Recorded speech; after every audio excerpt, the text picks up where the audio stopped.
From South Carolina Public Radio, this is the South Carolina Lead. I'm your host, Gavin Jackson, and this episode was recorded on September 11th, 2023 from South Carolina Public Radio Studios here in Columbia. Just so you know, some of the information in this podcast may have changed by the time you've heard it. And as always, we hope you took a moment on September 11th to remember those we lost and how our country was forever changed on that fateful day 22 years ago. In this episode, we hear from Senator Lindsey Graham, who was recommended for an indictment in the Georgia election investigation, but was ultimately not pursued by District Attorney Fani Willis.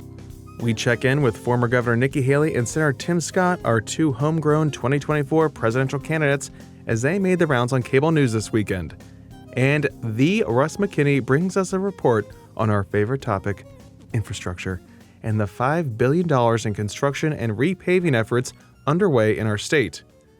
And something that doesn't cost billions of dollars, the wind down section. And you get a free double dip today, folks. So stay tuned. We'll see you in the wind down. Speaking of that wind down, that's where we get to listen to you guys at 803-563-7169. Leave us your name, where you're calling from, and what's going on in your world. We love hearing from you guys. Tell us what's on your mind, what you like, what you don't like, what you want to hear more of or less of. And we'll take it under consideration. 803-563-7169.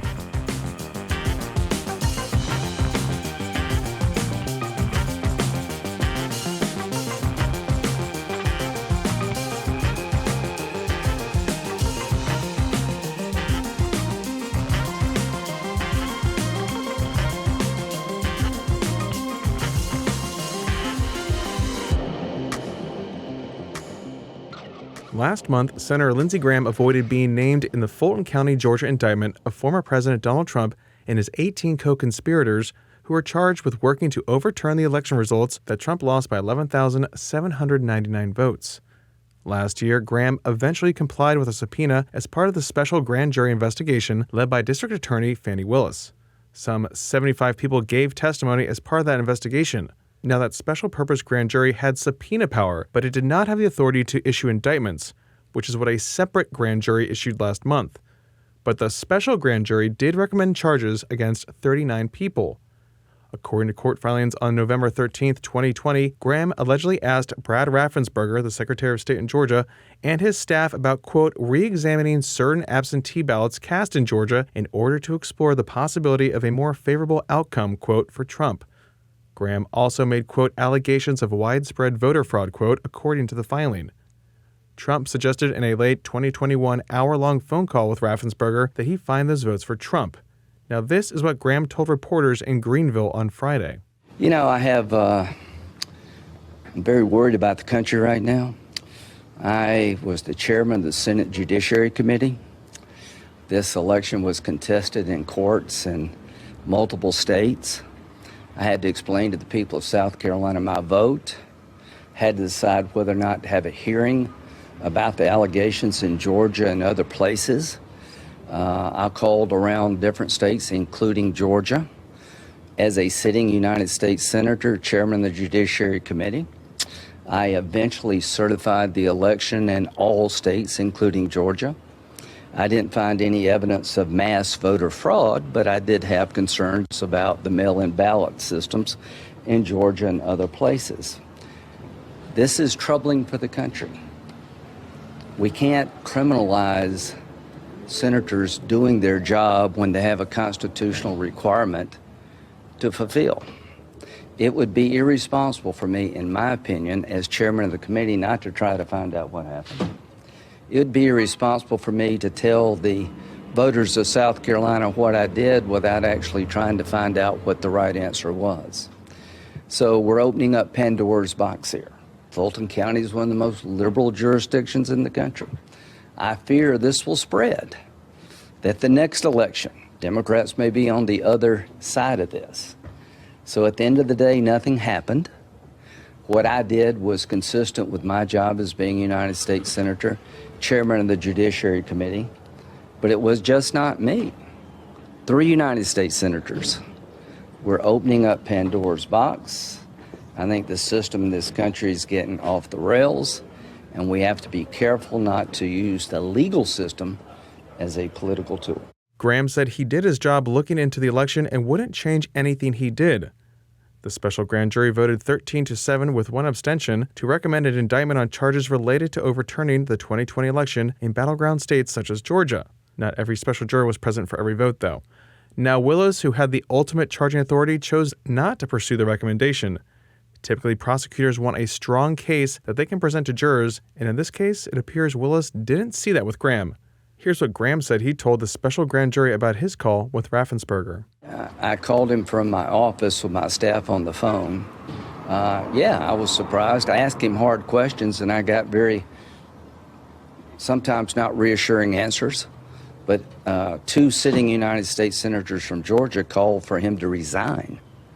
So I tried to figure out, well, that's a pretty stunning statement. I asked him questions about the mail-in voting process. I never asked him to set aside ballots or anything else. After the conversation, I decided it was best for me to vote to certify the election because I didn't have enough confidence in my own mind to overturn it. But I can't speak for him. But the phone call I had with him was made from my office in Washington with my staff on it.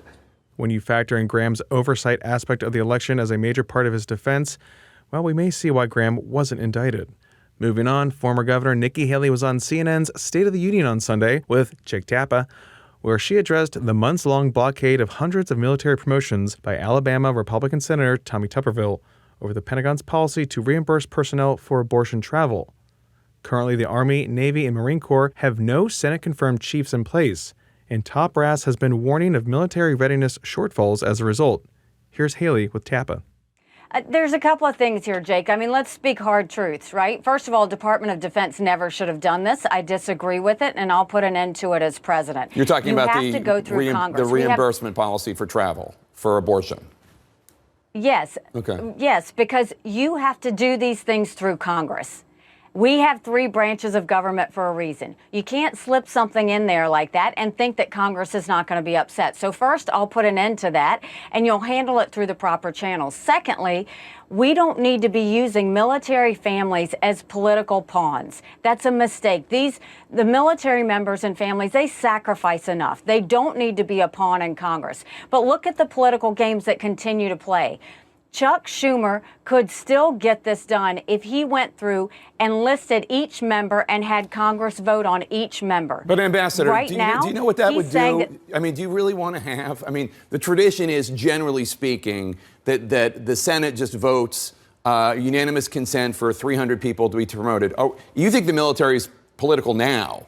You really want to have the U.S. Senate voting on somebody being promoted to major, to lieutenant colonel, to ambassador, to admiral. Every single person is going to have their social media posts scrubbed. You really want, like in the U.S. military, Bernie Sanders, Joe Manchin, everybody's going to decide everybody's promotions? This is how we're going to do promotions from now on? Well, if you're going to talk about tradition, shouldn't Department of Defense do things the right way so we're never in this mess to start with? Let's call it like we see it. Department of Defense started this. I'm not saying Senator Tuberville is right in doing this because I don't want to use them as pawns. But if you love our military, if you are so adamant about it, then go and make Congress, Republicans and Democrats, have to go through person by person. Do you honestly think they won't say, okay, this is ridiculous, let's put an end to it? Well, they will. But show your true grit by going out there and saying, fine, if y'all are going to play the military for the pawns like this, let's go member by member. Let's make them pay the price. Let's make them do their job. Let's make them suffer so that they know what they're doing to these military families. This isn't about making it convenient for Congress.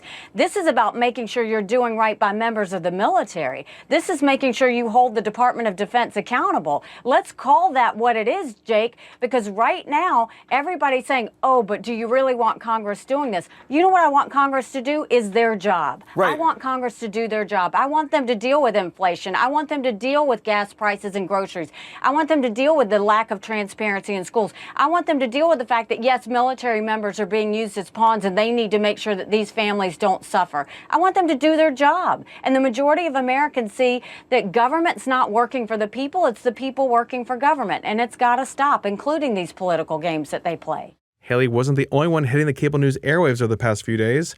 Republican presidential candidate Senator Tim Scott was on Brian Kilmeade on September 9th on Fox News, discussing President Joe Biden's age and Vice President Kamala Harris in the wings. I got to say, Joe Biden's age is not the problem. It's his incompetence that we should be very concerned with. However, if you want to hear the scariest words on any screen in the country, Kamala Harris is ready to be your president. That should scare the dickens out of all of us. Joe Biden's failure is undeniable and can be measured in the pain that the average family is feeling, loss of thousands of dollars of spending power, a wide open, insecure, and unsafe border. And then if we want to exacerbate the situation even worse, Kamala Harris is ready to make things much, much worse. That's why the truth of my life disproves and disrupts the narrative of the radical left. It's one of the reasons why I will beat Joe Biden, and God forbid, if I have to, Kamala Harris too. That line, beating up on a president, Kamala Harris, is one we've heard a lot of from Nikki Haley on the trail. Kilmeade read a Daily Mail headline that said, quote, Putin is gambling on Donald Trump winning the U.S. election in 2024 in the hope he will end backing for Ukraine, quote. Kilmeade asked Scott if a President Tim Scott would be good news for Putin. Here's what he said. Really bad news for a murderous dictator named Putin. There's no doubt that the Russian genocide in Ukraine has devastated not only the Ukrainian people, but it's also threatened NATO territory that's contiguous with it. More important than anything else is what is America's national vital interest in Russia and in that conflict. It is simply degrading the Russian military. We have been very effective with our resources without a single boot on the ground. We've been very successful at degrading the Russian military. That's good news for the homeland. It's really good news for our NATO partners. As President of the United States, I would target this rising axis of evil between China, Iran, and Russia. Before letting Scott go, Kilmeade asked him about an Axios exclusive that said donors fret over his single status. Here's Tim Scott's response. Well, obviously, at this point, I'm taken. I have a wonderful girlfriend, and we have a wonderful relationship. The good news is God has blessed me with a smart Christian woman. That's great news. But more importantly is why are the headlines there? The headlines are there because as I rise in the polls, as people show up at my town halls, it scares even my opponents. Everybody wants to find a way to win this race. I'm going to focus on having that optimistic, positive message delivered with a backbone and staying focused on the American people who say they like me a lot, and I want to make sure that they have a chance to make me their president. We met your mom. Will we meet her? Will we meet your girlfriend? You will, of course, at some point. Okay, great. Oh yes, being single, the main reason I can't run for president, folks. Next up, the big reason you're here, right? That's right, folks. The Russ McKinney is here because this podcast doubles as an infrastructure pod, though we've had quite a bit of a break from such reports recently. But that doesn't mean that the work isn't going on. Quite the opposite. You undoubtedly see it happening and feel the difference while riding around town. Sure, plenty more has to be done on our roads and bridges, but how about $5 billion worth? That's what's under construction right now in the state, and the Russ McKinney has this report for us. It's hard to drive across the state these days without noticing a dramatic increase in road and highway work. That's because almost $5 billion in construction and repaving is underway, according to the State Department of Transportation. South Carolina's gas tax is now slightly under 29 cents a gallon. It incrementally increased from just under 17 cents beginning in 2017. The 12-cent increase alone has generated over $1 billion for road and bridge work. Combined with other fees, DOT currently has some $3.4 billion in its gas tax trust fund to pay for needed improvements. DOT Secretary Christy Hall says that enactment of the so-called roads bill in 2017, for the first time in 30 years, allowed DOT to use what is now a dedicated revenue stream to make significant strides in improving the highway system. Most everybody can see some level of improvement on the roads themselves, whether it's new pavement, new bridges, safety projects, and certainly our interstate program, the widening program that we've launched across the state is very visible. In 2017, DOT developed a 10-year plan for road improvements. $2.7 billion is funding more than 7,000 miles of paving projects. $280 million is going to highway improvements on the state's deadliest rural roads. Millions more are slated for interstate widenings and bridge improvements. In addition to the new gas tax revenue, $72 million generated in the month of July alone, the legislature has provided even more money. Justin Powell is DOT Chief of Staff. Last year, the General Assembly really took a first step of funding roads through the general fund. And so the $120 million was set aside to the DOT really to help us fully draw down all of the federal dollars that we could have available to match those dollars. And the General Assembly ponied up another $100 million in surplus funds to speed up fully widening I-26 between Charleston and Columbia. There are 8,500 bridges in the highway system. Many of those, including major interstate bridges, are nearing the end of their lifespans. Thus, bridges are a critical focus for DOT. Recently, while observing an inspection team working under a small bridge in Lexington County that was built in 1967, Rob Perry, DOT's chief engineer for bridges, said another goal of the 10-year plan is to repair or replace 500 bridges. We have 1,700 bridges that are 60 years or older. So when you think about that, of our 8,500 bridges, 1,700 are 60 years or older. You got to think about a bridge like a body, right? It gets to 60, 75 years old, things are going to start breaking down. That's just life. DOT has big plans for some major new interstate bridges, including the I-95 US 301 span across Lake Marion, and where I-95 crosses the Great Pee River in Florence County. 3 years ago, the I-526 Wando River Bridge, the gateway to the giant Wando Port Terminal, was forced to close temporarily for emergency repairs. DOT Secretary Hall says that unexpected closure was eye-opening as to what an integral role the highway system has to play in the state's economy. I view our job as not only focused on the roads and bridges of the state, but having a clear understanding of how we fit into the overall economic prosperity and that engine that's driving this state forward. Hall says DOT itself has had to evolve from where it was 10 years ago when it struggled just to maintain the highway system, to now being a well-funded, critical component of the state's economic well-being. Thanks, Russ, or Chip to some friends that listen to this pod. You can find his report and so much more at southcarolinapublicradio.org.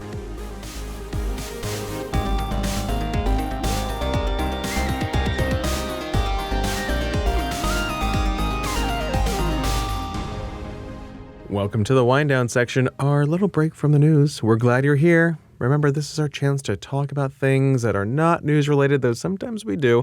Isn't that right, A.T. Shire? Oh, that's correct. Yes, this is the part of the podcast where if you saw us, we turned both our chairs backwards and we're leaning over the we back. Go from news to just casual. Gavin lets his hair out. It falls down. It's like Samson in here. If you see me in public, you're like, oh, great head of hair, but what they don't see is the bun hidden under the hair. Exactly. That I pull out the bobby pin from, and then it flows. falls. It goes down to the back of his knees. Like those nights at Medieval Times this past weekend. Ooh, Gavin. I was yes. writhing with jealousy. I was like, I used to have long hair. Why don't I have the long locks hair on these guys? It's like so Gavin and I, we did go to Medieval Times.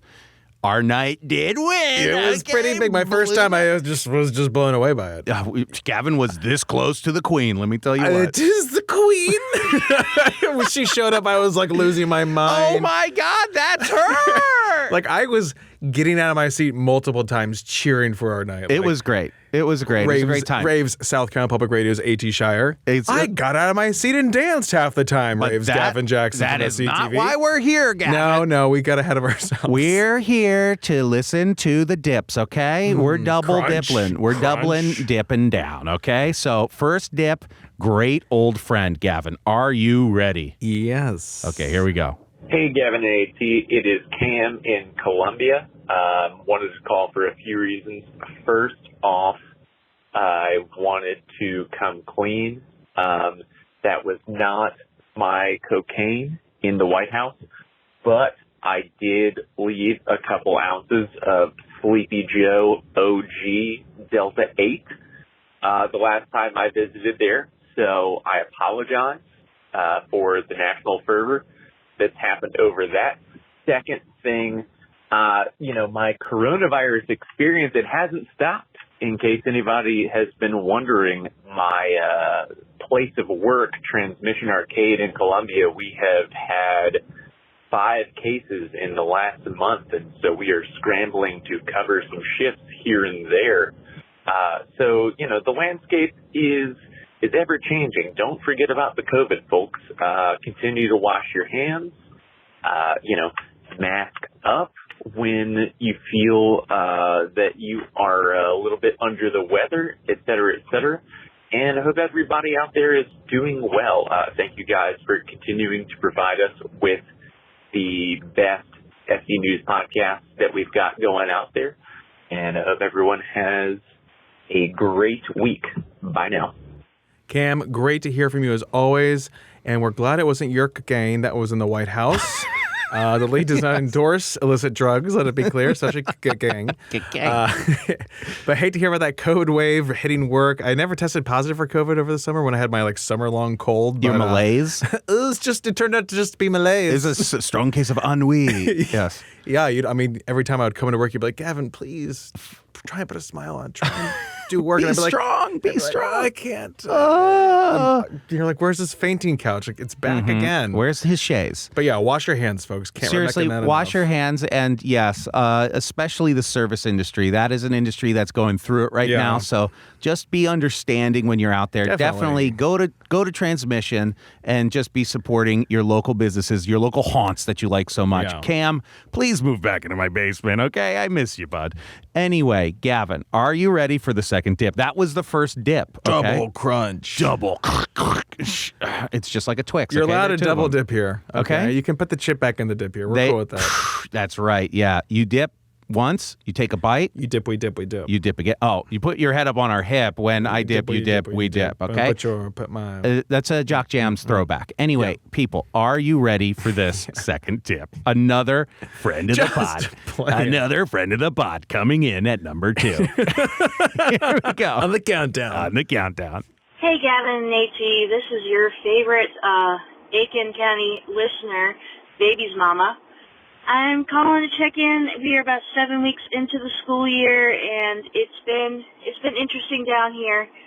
We started a different schedule this year of 4 classes in the fall, 4 classes in the spring, so our class periods are longer, and I think we're finally adjusting. Finally, maybe. It's been interesting. I hope that you are both doing well. Feedback for the show that I have. So we do a lot of national, we do a lot of serious. I kind of wish that maybe every other episode or something we'd do one quirky or strange thing story from South Carolina, something that we don't hear about otherwise. Just for some extra flavor and fun. Again, hope you're both doing well, and I look forward to listening to The Lead tomorrow on Saturday. Have a good day. Baby's Mama, always bringing us some great advice. Ooh. And we have to go to Aiken for a live taping just for Baby's Mama. Just for Baby's Mama. I mean, tell us your schedule. We will make it work, preferably a Thursday. But we love getting caught up on how the school year's going too. We love our teachers. They do so much work. We'd love that idea of doing something quirky or a news story that's strange. But because we love suggestion. a deep dive. What a it kind good of reminds me of what we suggestion. were doing during one summer ago when we were doing our summer school episodes, or we talked to some authors. It was 1 year ago today. We did the AT's going on his 8-year late honeymoon series. Yeah, that's right. We always have to do a little specials here and there. So yeah, we'll definitely look into that. I know I can tell you in the coming months it's gonna be a lot of presidential stuff. So, but I'll be looking for some of those stories that we can do in the background and kind of do a deep dive and give us a little breathing room from all the national stuff. Anyway, Baby's Mama, thank you so much. You are my favorite Aiken denizen, easily. Thank you for calling. I love all your suggestions every single time. I hope that school, the new block scheduling or whatever that is, I hope that cools down. That sounds a little hectic. Definitely want to do it at a polo match. I know they only do them on Sundays, but we got to figure out a way to do it. Is it polo up there? They have Aiken, yeah. So weird. Yeah. I think that is the Horse strangest country. thing. I never would have thought that ever. It's because they all used to have their horses down here, and the rich New Yorkers and such would have their horses. I never knew that. Horse country. Yeah. Yeah. That's what we got to do. We got to go. I think, that would be awesome to do it at a polo match. I never, ever considered myself. It's a huge at a polo crossover match. for me, yeah. I mean, you would want to do it just to see me at a polo. I mean, speaking of that sort of thing, so this past weekend, Gavin and I, we were on producer Sean's bachelor party in Myrtle Beach. So good. And I really felt like I was playing this bit part where they were taking me places just to see how much I didn't like them. Margaritaville. We're talking It was Margaritaville. really more of a pilgrimage to Margaritaville, if you ask me. It was wild. They would be like, so we're going to do this bad thing. And then they'd be like, hey, T, what do you think about that? Margaritaville. Well, I didn't even ask. I just like to observe and know. And then we did Medieval Times the next day. Which we I did Top enjoyed. Golf, which was awesome. Top Golf was I've never fun. done that before. This Top Golf was fun. What else did we do? Went to a pancake house, a little overpriced pancake house. Nothing is better than Medieval Times. It was great. I was so invested. Like, I might have had a couple drinks here and there, but I was riled up. I was like watching it. They do such a great job with the performance and like getting you engaged. And I was literally staying up and cheering for our night. It was screaming for wrestling. Our night. It was professional wrestling. I get it now. I get sports now. Gavin's a sports fan. Speaking of sports, Specifically Eagles Renaissance era sports. Oh, yes. I love sports when it happens in a giant litter box and then in front of me. And then the combat, and then like the not knowing who's going to die. When I walked into that space and you just smell the horse. Agriculture Expo Center. You go, I'm so hungry. I'm spending $70 to eat in a barn. I got to say, I got to give them props. Last thing here before we go, we love you all. But props to Medieval Times. The half chicken that I ate with my hands. was great. It was actually very good. You got a lot of chicken, too. It was almost better than like a wedding I've eaten at. You know what I mean? Like, it was good. It was seasoned. There was fresh, actual lemon juice on this thing. Yeah. It was crazy. But anyway... Go to Medieval Times. If you work at Medieval Times or are a night, please call us. We want to talk about it. We want to talk the ins and outs. We want to talk the choreography, okay? Yes. The sparks because of the I was swords. already, you saw me like pressing our waitress. We got some dirt. And I was just like, so what's the deal with this one? And she's like, she started saying stuff and then she caught herself. She's like, I'm not supposed to say anymore. She's I'm already like, I want to know more about the backstory. What's going on in the halls of this hallowed castle? So... Don't say her name. I'll bleep it. If you're listening, Miss I, if you're listening, you didn't know you were serving podcast royalty. Please call in, okay? Oh, it was so good. Anyway, Gavin, give them the outro. We survived the weekend. Yes. Gavin and I slept in a living room together. We should have done a podcast. So, anyway, give them the credits. We love you all. Yes, we love hearing from our listeners like Cam and Baby's Mama. You can be like them and give us a shout at 803-563-7169, or you can leave us a review on Apple Podcasts. We love those too. And you can stay up to date with the latest news on scetv.org and southcarolinapublicradio.org. And don't forget to support your local newspapers. For the South Carolina Lead, I'm Gavin Jackson. Be well, South Carolina. Or take the train for 11 hours. Oh, God. No. Same price. Now, mind you, everything's going to be worse.